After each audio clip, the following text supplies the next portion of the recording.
Hello and welcome friends. This is Ripunjay Misra and today we are going to solve previous year question paper of Bihar judiciary. तो आज हमारे पास है set सी 2018 का law का paper जिसका समय निर्धारित है 2 घंटे।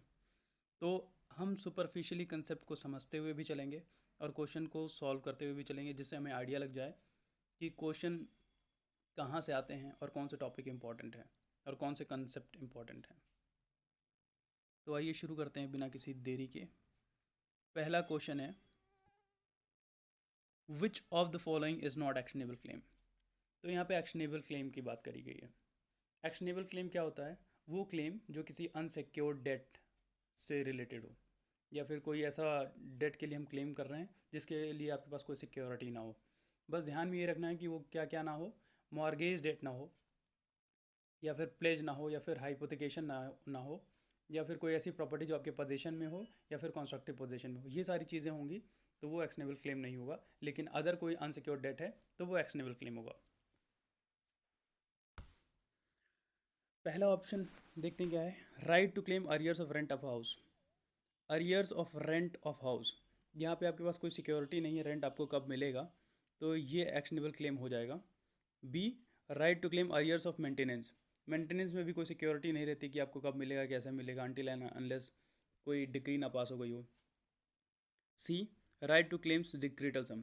अब डिक्रीटल सम में क्या होता है, आपके पास डिग्री होती है, आप उसको एग्जीक्यूट करा सकते हैं। तो यहाँ पे ये जो होगा ये एक्शनेबल क्लेम नहीं होगा क्योंकि यहाँ पे आपके पास सिक्योरिटी है और ये सिक्योर्ड डेट की कैटेगरी में आ जाएगा, इसलिए ये ऑप्शन सही हो जाएगा।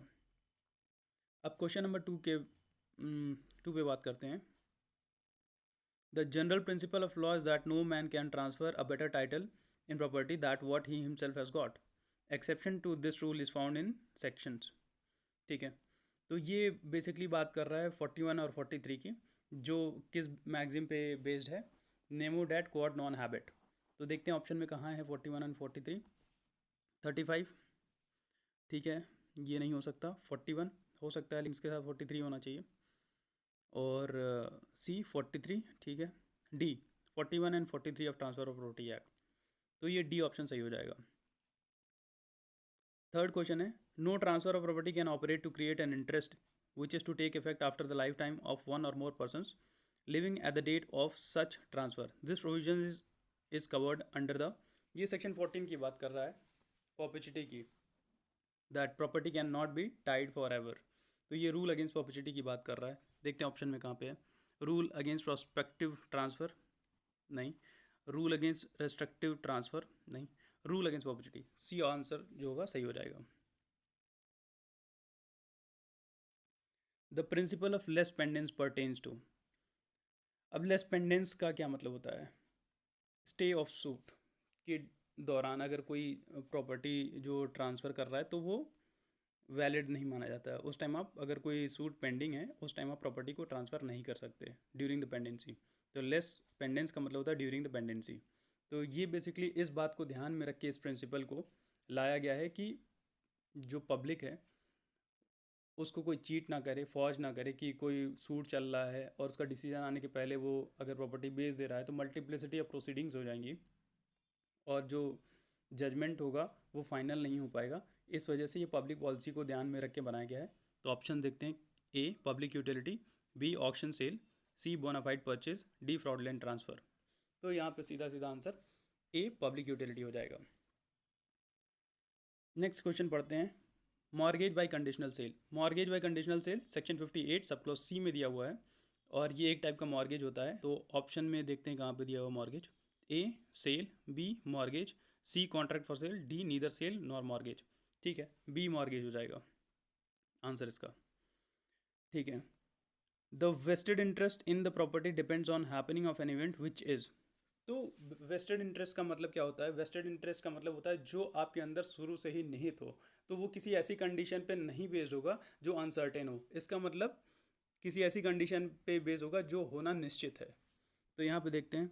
ए ऑफ अनसर्टेन नेचर, इसको मैंने खारिज कर दिया है। बी बाउंड टू हैपन, ये है सही ऑप्शन। सी देखते हैं। ऑफ सर्टेन और अनसर्टेन नेचर, ये भी नहीं होगा। D none of the above, तो बी हो जाएगा आंसर।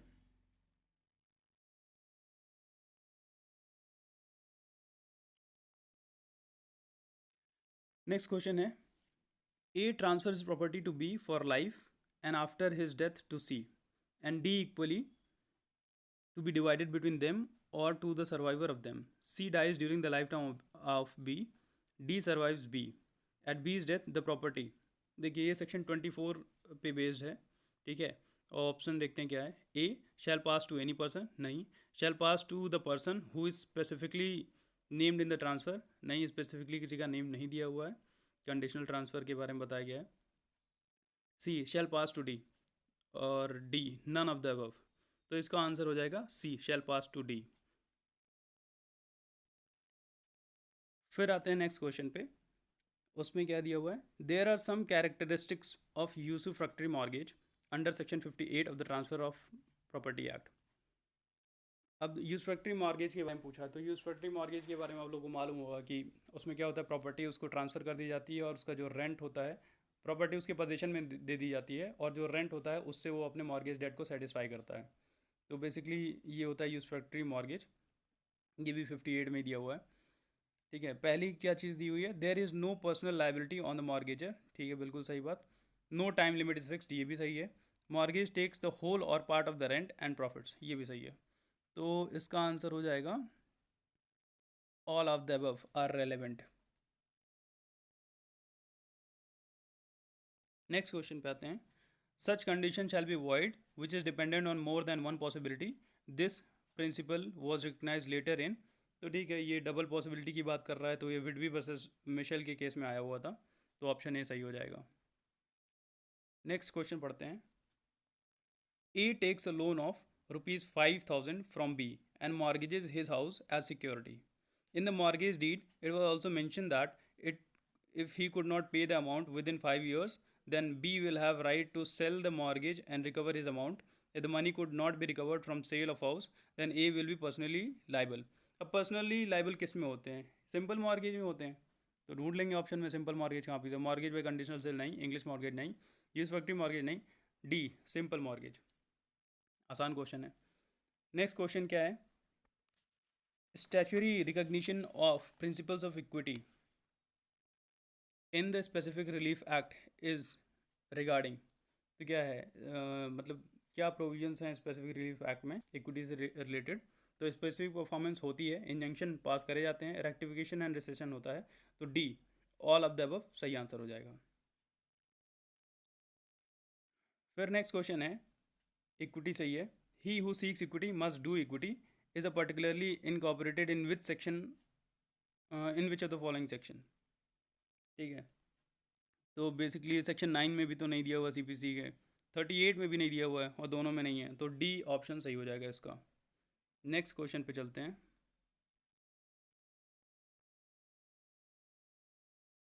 ठीक है। Section 48, 78 and 79 of the transfer of property act provides the example of which of the following Maxim's, ठीक है। 48 आपका डॉक्ट्रिन ऑफ प्रायोरिटी की बात करता है, प्रायोरिटी से रिलेटेड, 78 और 79 भी प्रायोरिटी से रिलेटेड है, ठीक है। Where the equities are equal the first in time shall prevail, B option है equity delights in equality, C है he who seeks equity must do equity, D है इक्विटी फॉलोज द लॉ। तो option A बहुत ही clearly visible है और set भी बैठ रहा है, ये डॉक्ट्रिन ऑफ प्रायोरिटी की बात कर रहा है और ये सेक्शंस भी प्रायोरिटी पे बेस्ड हैं, क्योंकि जो पहले टाइम में आएगा उसका अधिकार ज़्यादा होगा और इसलिए ऑप्शन ए सही हो जाएगा। Section 14, where there is equal equity the law shall prevail, which of the following doctrine of Indian law is based on the maxim, ठीक है। ऑप्शन ए है doctrine of set off, set off आप लोग को मालूम है। Doctrine of marshalling, marshalling मतलब होता है एडजस्टमेंट, कि किसी डेट को कैसे एडजस्ट करते हैं। Doctrine of election, doctrine of election आप लोग को बहुत अच्छी तरीके से मालूम है, section 35 of transfer property act में दिया हुआ है। तो ये जो लाइन लिखी गई, जो स्टेटमेंट है कि where there is equal equity the law shall prevail, तो ये सारे पे एप्लीकेबल होगा, तो आंसर हो जाएगा all of the above. Next question पे आते हैं, choose the correct option under Indian law, under Indian law doctrine of election aims at compensation, B है under English law doctrine of election aims at forfeiture confiscation. C है both A and B. D है neither A nor B. अब इसमें देखिए, doctrine of election किस पे, compensation पे तो फोकस नहीं करता है, बिल्कुल भी नहीं करता है। इंग्लिश लॉ में doctrine of election aims at forfeiture, ये भी गलत है। तो ए और बी तो नहीं हुआ, इसलिए ऑप्शन डी सही हो जाएगा, नीदर ए नॉर बी।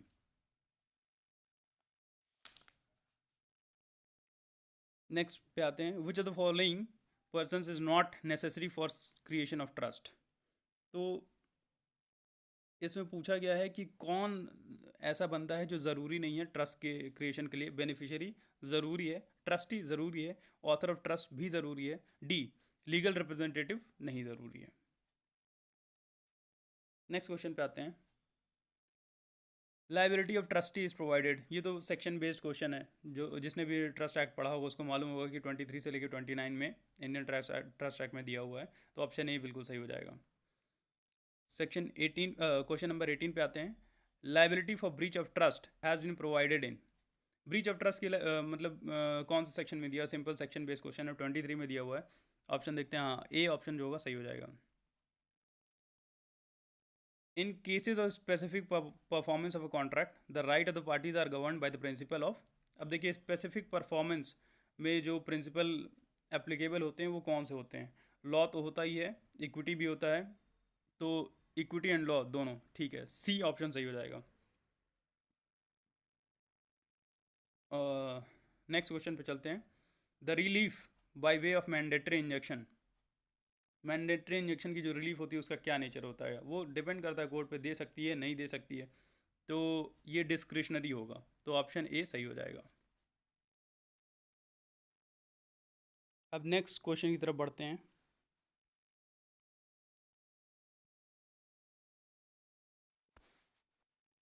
हाँ, ये पूछा है, tortious liability arises from the breach of duty primarily fixed by law, who said the statement. अब यहाँ पे जो है आपको पिजन होल थ्योरी पता होगी, और टॉट और टॉट्स के बीच में डिफरेंस पता होगा कि सैलमन का कहना था कि there are fixed number of torts, टॉट जिसमें अगर वो फिट होते हैं तो वो टॉट की कैटेगरी में आएगा, नहीं तो नहीं आएगा। जबकि विनफील्ड बताते हैं कि जो आपकी ड्यूटी का कोई ब्रीच हो रहा है या फिर आपके राइट्स का कोई ब्रीच हो रहा है तो टॉट अराइज हो जाता है, तो ये विनफील्ड का कहना है, तो ऑप्शन बी सही हो जाएगा। नेक्स्ट क्वेश्चन पे आते हैं 22, whether for a wrong both tortious and criminal liability में अराइज। तो पूछ रहा है किसी के साथ कुछ गलत हुआ है तो टॉर्टियस लाइबिलिटी और क्रिमिनल लाइबिलिटी दोनों अराइज हो सकती है। तो भाई सिंपल सी बात है, ऑप्शन देखते हैं, बताते हैं। ओनली टॉर्टियस लाइबिलिटी में अराइज नहीं, ओनली क्रिमिनल लाइबिलिटी में अराइज नहीं, बोथ द लाइबिलिटीज़ में अराइज यस, दोनों लाइबिलिटी अराइज होती है। क्योंकि एक आपको एग्जांपल दे तो पब्लिक न्यूसेंस का हो गया, डिफेमेशन का हो गया, तो डिफेमेशन के केस में आपके पास क्रिमिनल लाइबिलिटी भी होती है और सिविल लाइबिलिटी मतलब टॉर्टियस लाइबिलिटी भी होती है, तो ऑप्शन सी सही हो जाएगा। इस तरह से एग्जाम्पल के साथ पढ़ेंगे तो हमको समझ में आ जाएगा कि कहाँ से क्वेश्चन पूछे गए हैं और इसी से रिलेटेड फिर क्वेश्चन पूछे जाएंगे। नेक्स्ट क्वेश्चन पे आते हैं, the pigeon whole theory was propounded by. तो पिजन होल थ्योरी किसने दी थी, ठीक है। तो सैलमन की पिजन होल थ्योरी बहुत फेमस है, तो इसमें कुछ सोचने वाली बात ही नहीं है। सैलमन पहला ऑप्शन दिख रहा है तो इस पर टिक मार देंगे, लेकिन इससे रिलेटेड कुछ इन्फॉर्मेशन ले लेते हैं। पिजन होल थ्योरी, जो सैलमन थे उन्होंने खुद की थ्योरी को पिजन होल थ्योरी नहीं कहा था, बल्कि उनको क्रिटिसाइज़ करते हुए विनफील्ड ने उनकी थ्योरी को पिजन होल थ्योरी बोला था। तो ये बात ध्यान रखेंगे, अगर पूछा जाए कि नाम किसने दिया था इस थ्योरी को पिजन होल थ्योरी, तो वो विनफील्ड होंगे, और ये थ्योरी थी किसकी, तो वो सैलमन की थी। फिर एक बहुत ही फेमस केस है, Mogul Steamship Company versus McGregor Gow and Company, 1892 का केस है। Belongs to which of the following maxims. तो ये तो सबको मालूम है, मतलब बहुत ही ज़्यादा चर्चित रहा है कि ये डैमनम साइन इंजूरिया पे है। आइए ऑप्शन देखते हैं, volenti non fit injuria, injuria sine damnum, damnum sine injuria, ubi jus remedium. तो सी हो गया, डैमनम साइन इंजूरिया इसका सही आंसर हो जाएगा। नेक्स्ट क्वेश्चन पे आते हैं 25 पे, द मैक्सिम सेंटी नॉन फिट इंजूरिया मीन्स। ये एक मैक्सिम है और इसको देखते हैं कि कुछ कुछ शब्द हैं, जैसे सेंटी का मतलब नॉलेज होता है, नॉन का मतलब नहीं होता है, इंजूरिया मतलब डैमेज और इंजरी होता है। तो इससे मिलता जुलता ऑप्शन हम देखेंगे, क्योंकि सारी मैक्सिम तो याद नहीं कर सकते, लेकिन ये फिर भी बहुत फेमस है। मैं अभी तुरंत आंसर नहीं बताऊंगा इसका। ऑप्शन ए है, where there is no fault there is no remedy. तो ये तो ओबी जस्ट मेरे मीडियम हो गया। Mere knowledge does not imply consent to take risk. Mere giving consent does not imply to take risk. Scientific knowledge is not enough to cause injury. तो ये होगा mere knowledge does not imply consent to take risk. तो option B ये सही हो जाएगा। Question number 26 पे आते हैं। Right of action is extinguished by the death of one or other parties the statement is. अब बहुत सारे केसेस में क्या होता है, ऑप्शन देख लेते हैं। True, false, true except in certain cases, false except in certain cases. बहुत सारे केसेस में क्या होता है कि डेथ हो जाती है तो राइट एक्सटिंग्विश हो जाता है, लेकिन कुछ एक्सेप्शनल सर्कमस्टांसेस होते हैं जिसमें राइट एक्सटिंग्विश नहीं होता है। तो ये स्टेटमेंट ट्रू है, लेकिन कुछ इसके अपवाद भी हैं। तो इसका आंसर हो जाएगा C, true except in certain cases. Next question पे आते हैं।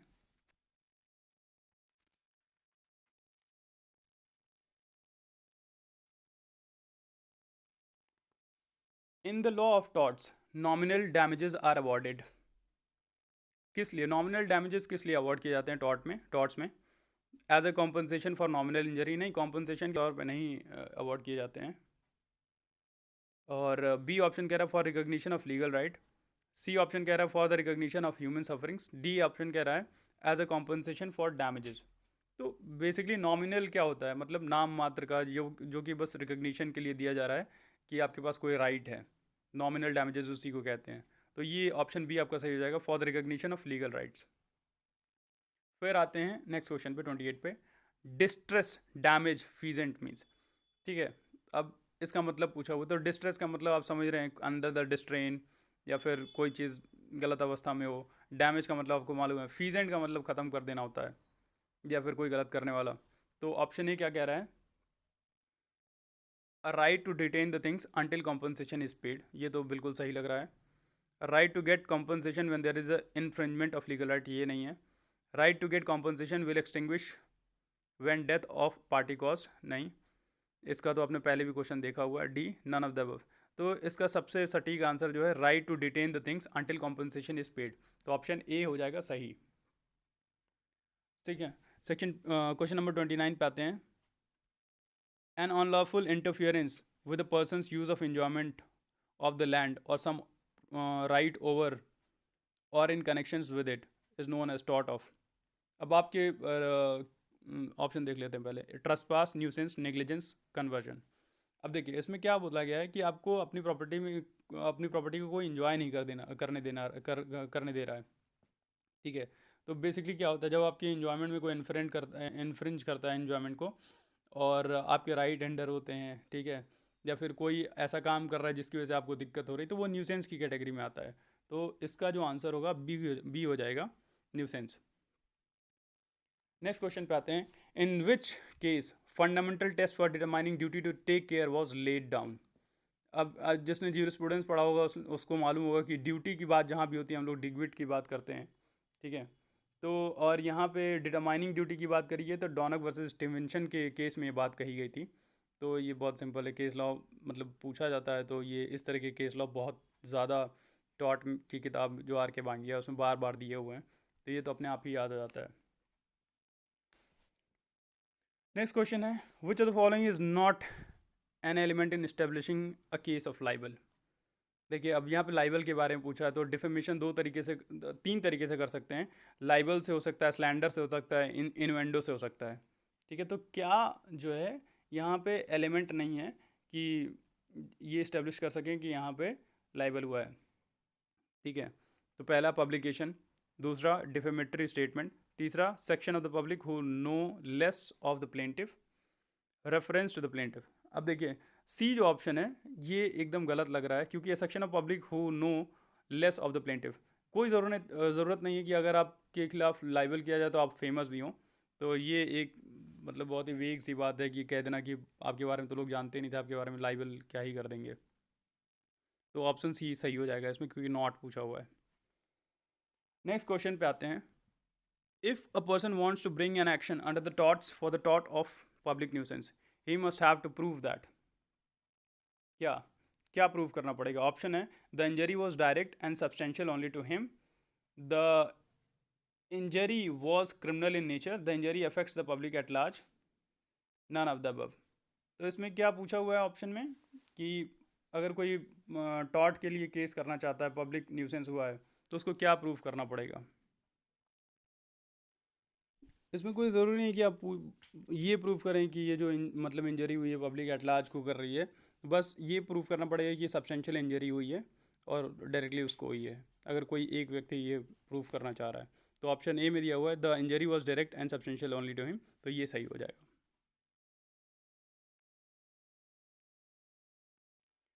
नेक्स्ट क्वेश्चन पे आते हैं। नेक्स्ट क्वेश्चन कहता है the prosecution under tort of malicious prosecution means. ठीक है, मैलिशियस प्रोसिक्यूशन मतलब मैलाफाइड इंटेंशन से किसी के खिलाफ केस कर दिया है उसको परेशान करने के लिए, तो ये होता है मैलिशियस प्रोसिक्यूशन। अब पूछा है कि किस में आता है, तो देखते हैं ऑप्शन क्या क्या। Proceeding at a police station charging a person with a crime, proceeding in court of law charging a person with a crime, proceeding undertaken by public prosecutor, proceeding undertaken by both police officer and public prosecutor. तो simple है भाई, court में case चल रहा है तभी तो उसको मैलिशियस प्रोसिक्यूशन बोलेंगे। पुलिस के सामने कोई प्रोसीडिंग थोड़ी होती है, जुडिशियल प्रोसीडिंग्स नहीं होती हैं। तो बी ऑप्शन सही हो जाएगा, proceeding in the court of law charging a person with a crime. फिर आते हैं फॉल्स इम्प्रिजनमेंट में, किसी को गलत तरीके से बंद कर दिया गया, उसका राइट है फ्रीडम का, लिबर्टी का, और आप उसको रिस्ट्रेन कर दे रहे हैं कहीं जाने से घूमने से और उसको बंद कर दे रहे हैं, तो वो फॉल्स इम्प्रिजनमेंट में की कैटेगरी में आता है। और इसमें ऑप्शन क्या दिया हुआ है, a false restraint a person's liability liberty without lawful justification. B कहता है a partial restraint of the person liberty without lawful justification, a total restraint of a person's liberty without lawful justification. D a person is imprisoned for a tort in false charges. अब यहाँ पे देखिए जो सबसे सही answer लग रहा है वो है टोटल रिस्ट्रेंट कर देना। फॉल्स इम्प्रिजनमेंट कन्फाइनमेंट की तरह होता है ये, तो इम्प्रिजनमेंट कर देना किसी पर्सन की लिबर्टी का विदाउट लॉफुल जस्टिफिकेशन, तो ये हो जाएगा option C.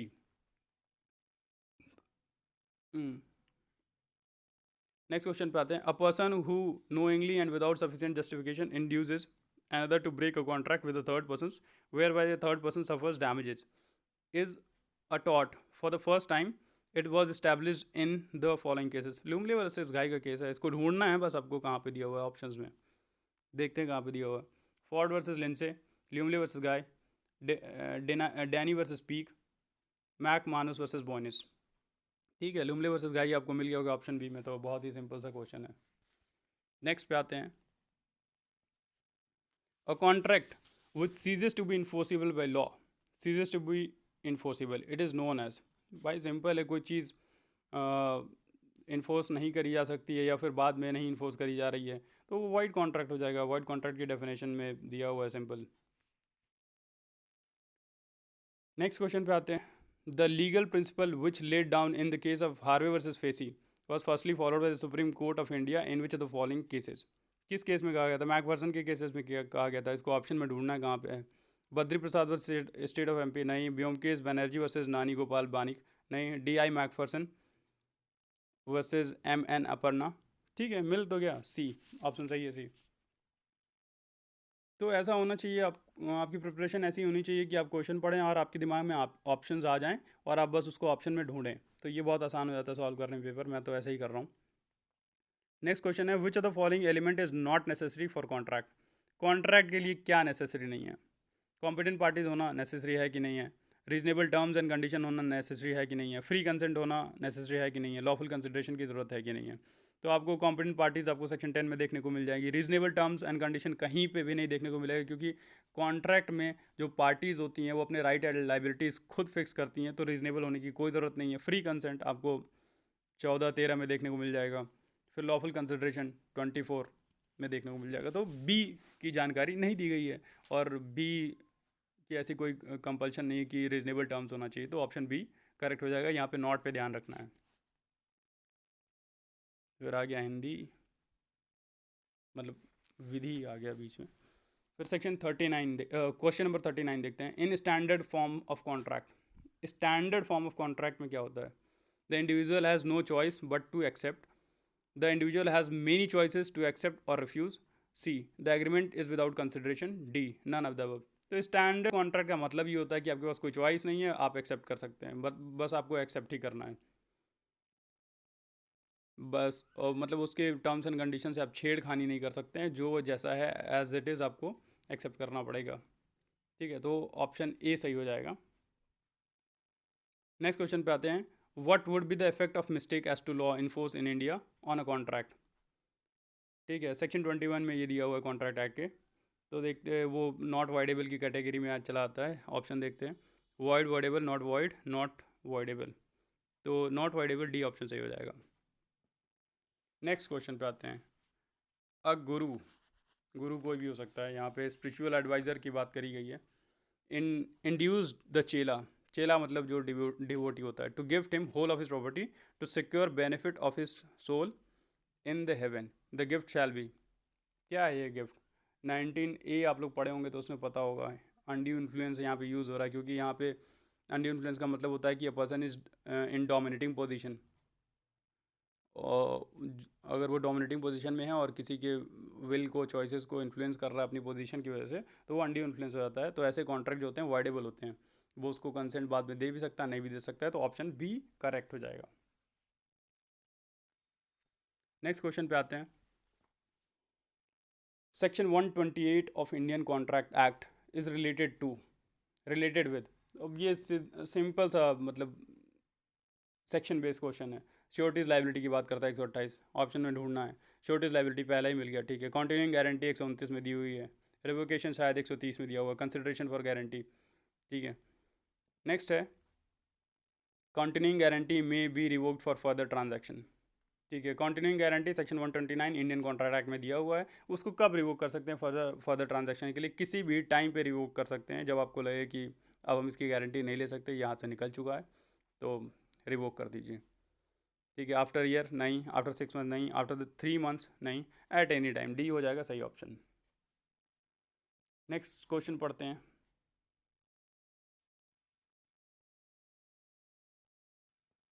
44, if the bailee without the consent of the bailier makes the goods of the bailier with his own mix, oh sorry, फिर से पढ़ते हैं, if the bailee without the consent of the bailier mixes the goods of the bailier with his own goods in such a manner that it is impossible to separate the goods and deliver them back, the bailor is entitle to. अब बताइए, उसने अपने goods को उसके साथ ऐसे मिला दिया कि उसको सेपरेट नहीं किया जा सकता है।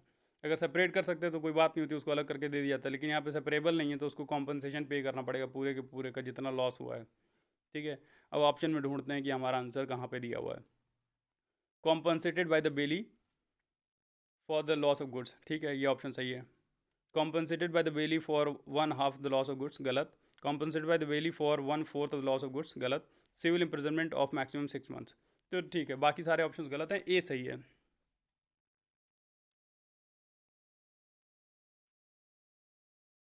नेक्स्ट क्वेश्चन है 45,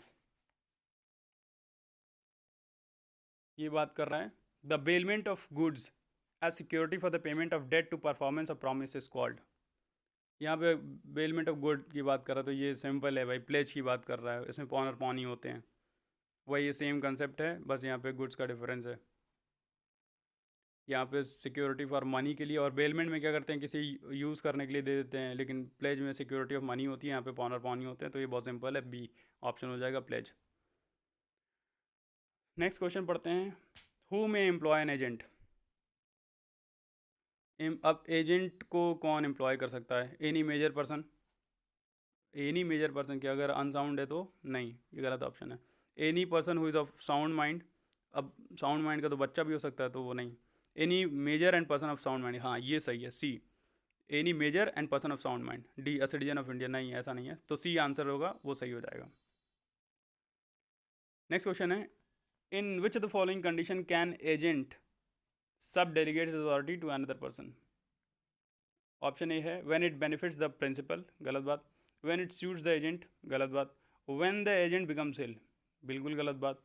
when the commercial practice involve such delegation, तो ठीक है, ये सही हो जाएगा। कॉमर्शियल प्रैक्टिस अगर इन्वॉल्व करती है कि उसको सब डेलीगेशन की ज़रूरत पड़ती है, तो वो कर सकता है सब डेलीगेट। नेक्स्ट क्वेश्चन पे आते हैं, indemnity holder acting within the scope of his authority is entitled to recover from promiser. क्या कर सकता है recover? All the damages which he may be compelled to pay in any suit, कर सकता है। All the cost which he may be compelled to pay in a suit, कर सकता है। All the sums which he may have paid under the terms of any compromise of any suit. तो ठीक है, all of the above सही answer हो जाएगा। जब दो आपने देख लिया कि कर सकता है तो तीसरा तो कर ही सकता है। तो डी है उसका आंसर सही हो जाएगा। अब एक बहुत ही फेमस केस है, the case of Moses versus Macferlan deals with which of the following. सबको मालूम है क्वासी कॉन्ट्रैक्ट, 68 से लेकर 72 तक क्वासी कॉन्ट्रैक्ट दिया हुआ। क्वासी कॉन्ट्रैक्ट मतलब होता है जो कॉन्ट्रैक्ट तो कंप्लीटली नहीं होता, सारे एसेंशियल्स नहीं होते हैं, कुछ एसेंशियल्स कम पड़ते हैं उसमें, लेकिन फिर भी वो कॉन्ट्रैक्ट की तरह डील किया जाता है, पब्लिक पॉलिसी का प्रिंसिपल है। तो ये भी क्वेश्चन पूछ सकता है, ठीक है। तो ए हो जाएगा क्वासी कॉन्ट्रैक्ट।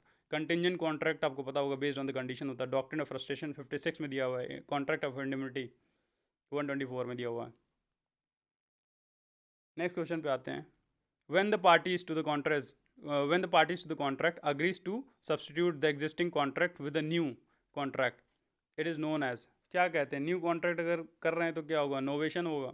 सिंपल है, तो सब्सटीट्यूशन नहीं होगा, फ्रस्ट्रेशन नहीं होगा, ब्रीच नहीं होगा, नोवेशन हो जाएगा। बी ऑप्शन सही हो जाएगा।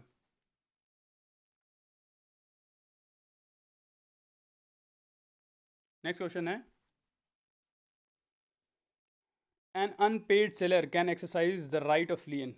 अब अनपेड सेलर कोई ऐसा व्यक्ति है जिसने सामान को बेचा है लेकिन उसको पेमेंट नहीं हुई है, तो वो क्या कर सकता है। राइट टू लियन मतलब किसी चीज़ को रखने का अधिकार उसके पास कब होगा, ठीक है। When he has delivered the goods to buyer, तो बिल्कुल इलॉजिकल है, उसने गुड्स दे दिए तो लियन कहाँ से करेगा। When the buyer has lawfully obtain position of goods, जब उसने लॉफुली तो unlawfully position of goods obtain करेगा तो दूसरा ही मामला बन जाएगा। When the seller has waved the right of lien, ये क्या बात हुई, ठीक है। D when the buyer has become insolvent, तब उसको रख सकते हैं कि भैया उसके पास पैसे नहीं है, तुम उसको गुड्स दे कहाँ से। तो ये हो जाएगा सही, तब आप उसके गुड्स को रख सकते हैं। डी ऑप्शन करेक्ट हो जाएगा। नेक्स्ट क्वेश्चन है, which of the following is not included in the definition of goods. Goods की डेफिनेशन में क्या नहीं है। Actionable claim, all movable properties, growing crops, grasses. तो ग्रास तो है भाई, ग्रोइंग क्रॉप्स भी है, एक्शनेबल क्लेम नहीं है, मूवेबल प्रॉपर्टी तो है। एक्शनेबल क्लेम गुड्स नहीं, गुड्स की कैटेगरी में नहीं आते हैं, क्योंकि ये आपका राइट है, ये गुड थोड़ी है। अब फ्रीडम ऑफ लिबर्टी मतलब freedom of speech and expression कोई गुड्स थोड़ी है, तो ये उसकी कैटेगरी में नहीं फॉल करेगा। बहुत ही मतलब सिंपल क्वेश्चन है ये। नेक्स्ट क्वेश्चन है 53, which of the following statement is not correct. अब बताना है कौन सा करेक्ट नहीं है। Conditions and warranties are stipulations in the contract of cell.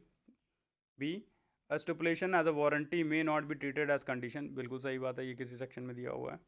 Condition is stipulation essential to main purpose of contract, नहीं। Warranty is stipulation collateral to the main purpose of contract, option B सही हो जाएगा। Stipulation as a warranty may not be treated as a condition, कि अगर हमने किसी चीज़ की warranty दी है तो वो कंडीशन की तरह ट्रीट नहीं करते हम लोग इन जनरल। नेक्स्ट क्वेश्चन है, a seller sells undergarments which causes skin disease to buyer, what is the liability of the seller. अब किसी ने किसी को कोई कपड़ा दिया, उसके पहनने की वजह से उसके शरीर पे दाने पड़ गए, खुजली हो गई, कुछ ऐसा दाँत खात खुजली हो गया, उसको रिंग गार्ड लेना चाहिए वैसे तो, लेकिन फिर भी यहाँ पे दिया हुआ है कि क्या कर सकते हैं। He is liable for breach of warranty, he is liable for breach of condition, he is not liable, the buyer should be careful. तो यहाँ कैविएट एम्प्टर की तो प्रिंसिपल की बात नहीं आएगी, और उसको लाइबल तो किया ही जाएगा क्योंकि उसके कपड़े पहनने से खुजली हो गई है, ठीक है।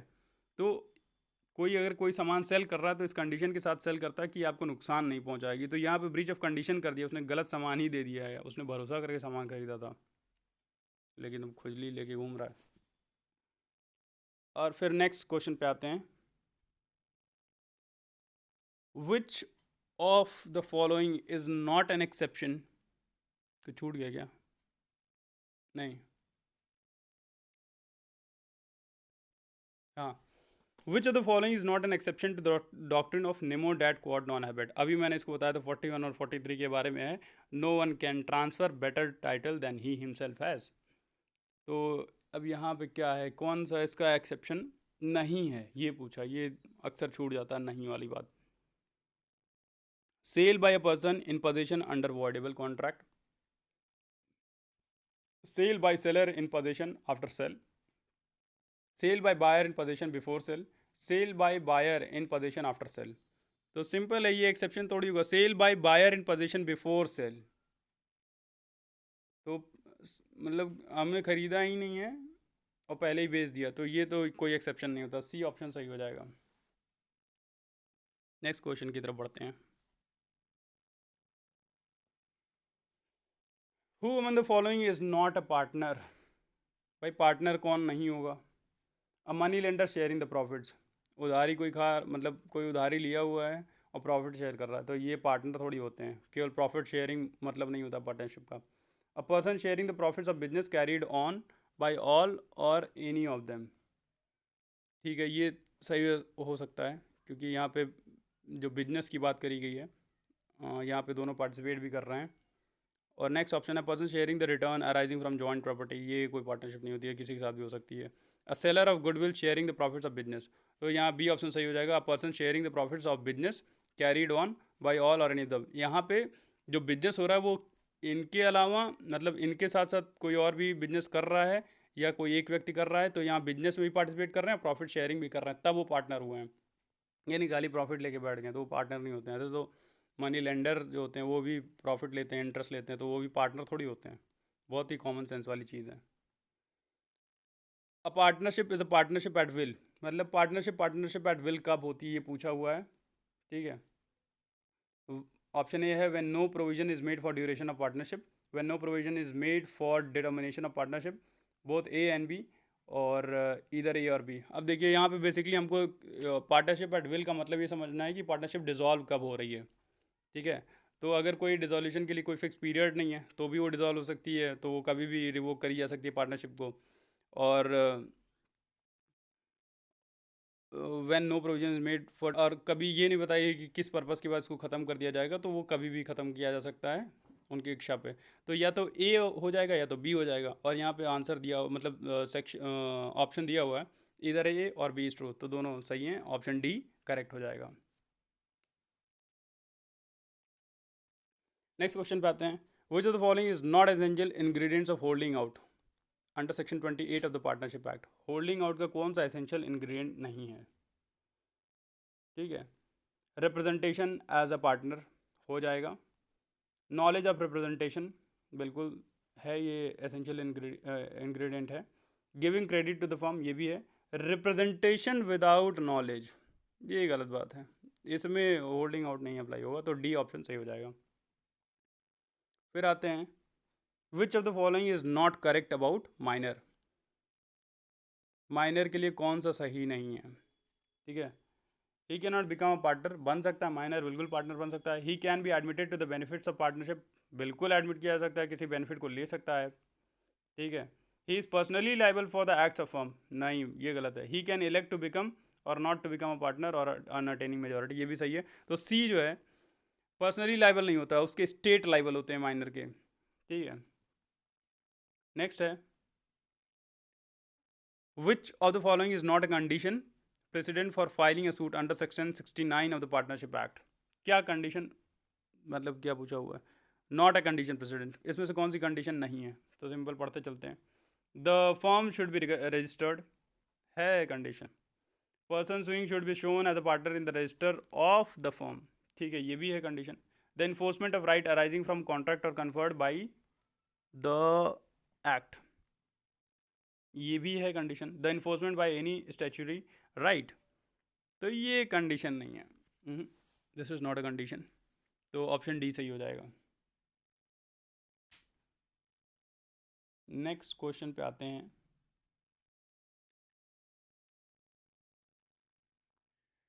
When a negotiable instrument is dishonoured the liable party pays compensation to holder, bank, endorser, court, किसको करेगी? कोई डिसऑनर हो गया लाइबल पार्टी तो होल्डर को करेगी, सिंपल सी चीज़ है, ए होल्डर हो गया। इतने आसान आसान क्वेश्चन ये लोग दे देते हैं। Which of the following is not an example of negotiable instrument? कौन सा, अब देखिए कौन सा इसमें नेगोशिएबल इंस्ट्रूमेंट का एग्जाम्पल नहीं है? अब ये आपको सेक्शन में देखने को मिल जाएगा, सेक्शन 5 है नेगोशिएबल इंस्ट्रूमेंट एक्ट का, उसमें दिया हुआ है। Promissory note, bill of exchange, share certificate, cheque. तो शेयर सर्टिफिकेट ये बिल ऑफ मतलब नेगोशिएबल इंस्ट्रूमेंट का एग्जाम्पल नहीं, share certificate is very different thing.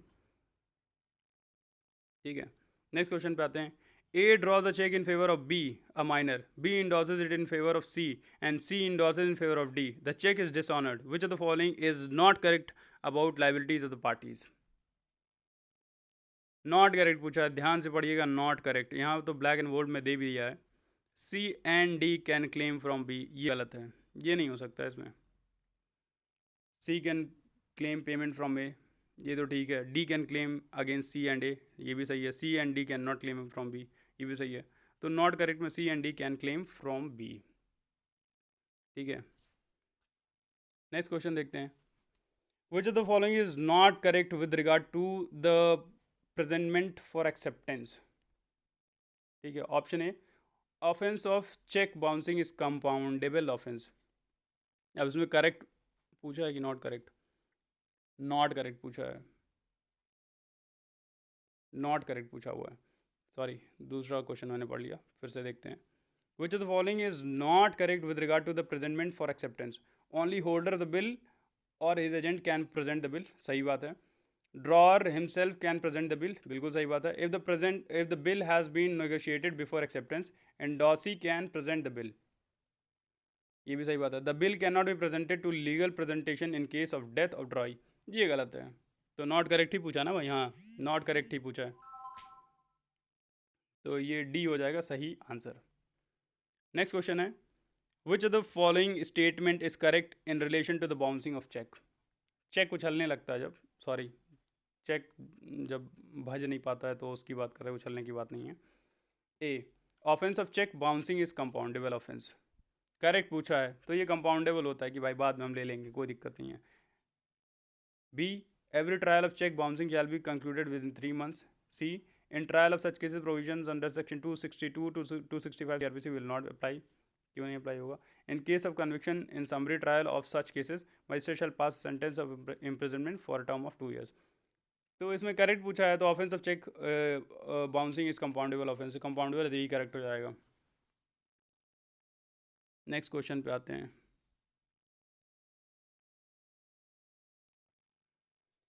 An application for the prevention of operation and mismanagement in the company should be made to the, किसको बनाएंगे application? कोई operation या फिर prevention करने के लिए, मैनेजमेंट कंपनी के मैनेजमेंट में कोई मतलब प्रिवेंशन करने के लिए, कोई ऑपरेशन करने के लिए किसको हम एप्लीकेशन देंगे, ये पूछ रहा है। तो ये हाई कोर्ट के पास कहाँ ही चले जाएंगे, सेंट्रल गवर्नमेंट के पास जाने का कोई मतलब ही नहीं है। National company law tribunal, registrar of the companies, तो ऑप्शन सी सही हो जाएगा। मतलब दो सी और डी थोड़े से मिलते जुलते हैं, क्योंकि इसमें कंपनीज की बात करी गई, लेकिन हम कंपनी लॉ ट्रिब्यूनल के पास ही जाएंगे जो नेशनल होगी, तो यहाँ पे ऑप्शन सी सही हो जाएगा।